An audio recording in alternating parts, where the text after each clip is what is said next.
Homem de Estado, combativo, lúcido, sereno, mas determinado, brilhante no raciocínio, coerente nas ideias e nos ideais, paladino de um Portugal livre. Os adjetivos consubstanciam-se no nome: Francisco Sá Carneiro. Político de coragem e de convicções. Marcou uma época e uma forma de estar na vida cívica e política nacional, sempre na luta pela liberdade e pela democracia. Frontal desde sempre e militante ativo dos movimentos católicos, Sá Carneiro lutou com vários outros pelo regresso de Dom António Ferreira Gomes, bispo do Porto, à sua diocese, de onde estava afastado. Não hesitou mesmo em escrever a Marcelo Caetano, em vésperas dele visitar o Porto, exigindo que o bispo voltasse à sua diocese. Marcelo deu-lhe razão e o bispo regressou ao Porto. Foi um dos primeiros grandes combates de Sá Carneiro. Sá Carneiro dava nas vistas, mas não as desviou do essencial: resistir à ditadura. Convidado a integrar as listas da União Nacional para as eleições de outubro de 69, o jovem advogado aceitou o desafio, mas assumindo independência face ao regime. Integra a chamada ala liberal da Assembleia Nacional e viria a tornar-se no líder da oposição em São Bento, depois da morte em África do seu amigo e colega parlamentar José Pedro Pinto Leite. Inconformado, Francisco Sá Carneiro é ele próprio, a voz do inconformismo. Pede, sem subterfúgios da tribuna que ocupa no Parlamento, mais liberdade de imprensa, de opinião, de associação. E vai mais longe quando defende a fiscalização da todo-poderosa polícia política ou quando fala em amnistia para os presos políticos. Imparável na sua visão reformista, Sá Carneiro aproveita a revisão da Constituição de 1970 para incentivar a ala liberal a pedir na Assembleia a reintrodução do sufrágio universal para a eleição do chefe de Estado. A pretensão é naturalmente negada pela maioria do regime. Um mês depois, Sá Carneiro bate com a porta e abandona o Parlamento. Entende que o seu mandato de deputado está irremediavelmente cerceado.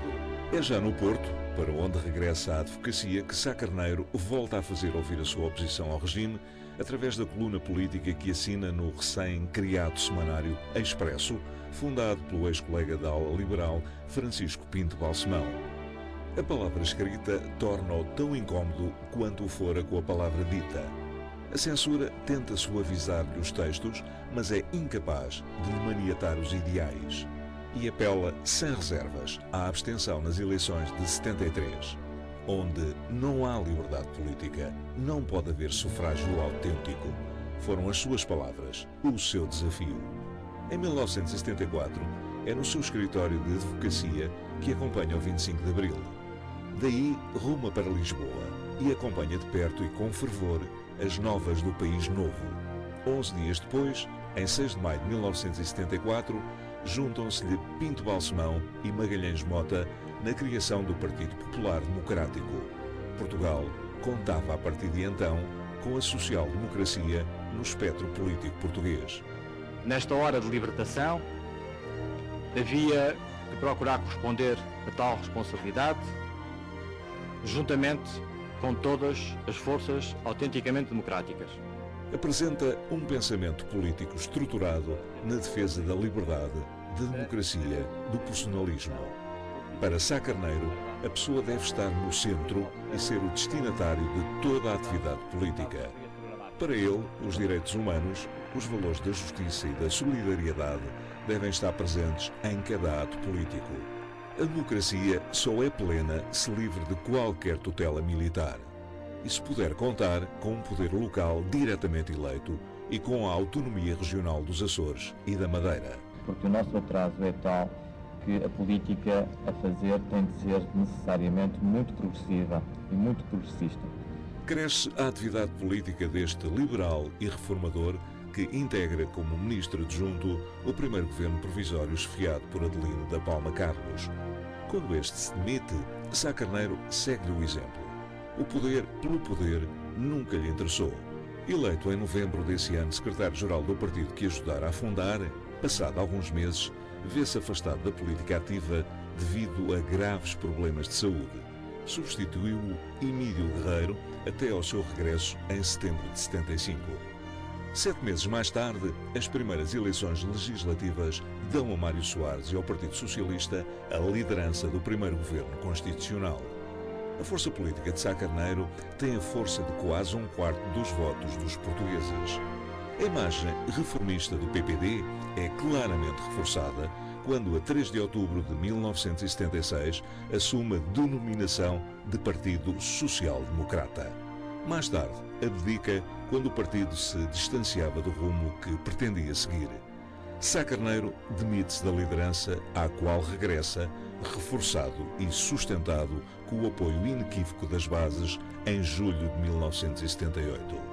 Líder incontestado e político com voz ativa e independente, não aceita desvios que atrasem ou ponham em risco o caminho para a democracia plena e para o bem-estar dos portugueses.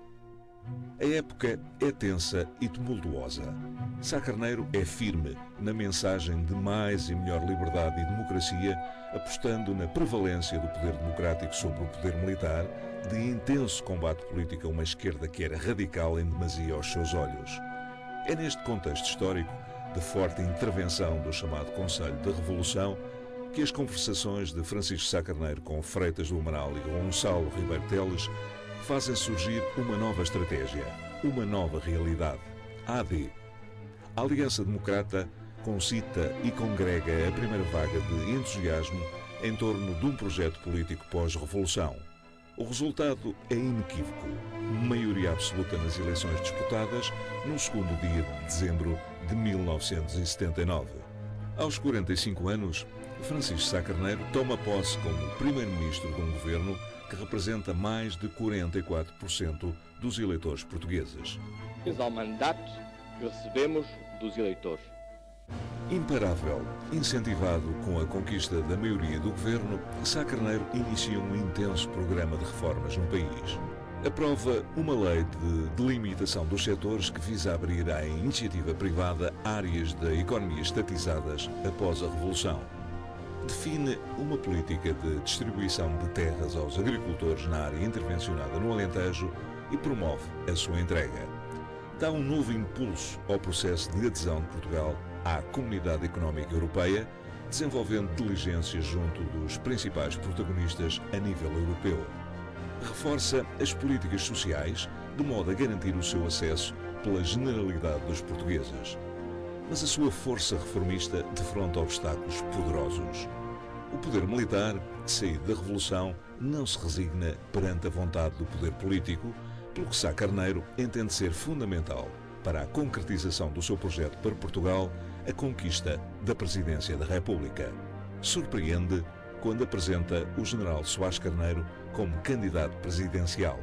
Era a tese de uma maioria, um governo, um presidente que ao tempo tinha plena justificação política.